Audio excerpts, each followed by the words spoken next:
Friends, good morning. Knowledge today topic వచ్చేసి current affairs part 2. చీకట్లో Spain, Portugal విద్యుత్ సరఫరాకు అంతరాయం. ఇక్కడ చాలా గంటల సేపు విద్యుత్ సరఫరా నిలిచిపోయి ఫోన్లు, రైలు మార్గాలు అవన్నీ స్తంభించాయి. అది 3వ రోజున రష్యా యుద్ధ విరమణ మే 8 నుంచి 3 రోజులు రష్యా యుద్ధ విరమణ మే 8 నుంచి అమలు. చిత్తవ్వకుండా పుత్తడి కొనండి. ఆ యాప్ ఉందా? పసిడి నాణ్యత నిర్ణయించడంలో హాల్ మార్క్ కీలకమైంది. ఆరోగ్యానికి భరోసా. నగర తయారీలో బంగారానికి జింకు, రాగి, వెండి తప్ప మరి ఏది కలపకూడదు. వెండిలో కూడా జెస్ అనే పదార్థం ఉండి మోసగించే అవకాశం ఉంది. HUIDతో స్వచ్ఛత నిర్ధారణ అవుతుంది.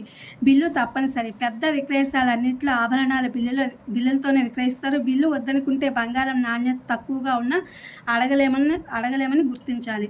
పాత బంగారం విలువెంత? పాత బంగారం మార్చుకుని అంతే బరువైన కొత్త బంగారం తీసుకుంటే GST చెల్లించాల్సిన పని లేదు. ఆభరణ స్వచ్ఛత క్యారెట్ మీటర్తో పరీక్షించేందుకు మొహమాట పడద్దు. ఇందుకు ఖర్చు ₹50 మించి ఉండదు. డిజిటల్ పెట్టుబడులు మేలు. బంగారంపై లోహ రూపేణా కాకుండా డిజిటల్ మార్గంలోనూ పెట్టుబడులు పెట్టొచ్చు.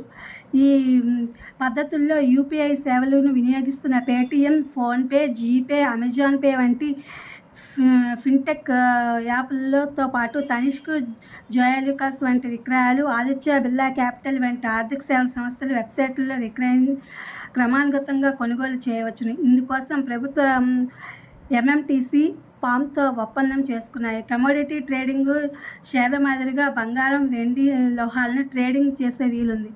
డీమ్యాట్ ఖాతాలో కమోడిటీ ఎక్స్చేంజ్ MCXలో ట్రేడింగ్ చేయవచ్చు అనమాట. ఇది ఫ్రెండ్స్ ఇవాళ పార్ట్ 2 కరెంట్ అఫైర్స్. ఇది DS అండ్ అదర్ కాంపిటేటివ్ ఎగ్జామ్స్కి యూజ్ అవుతున్న వీడియో అప్లోడ్ చేస్తున్నా. Please my channel like, share, subscribe and comment. Thank you for watching. Thank you for your support.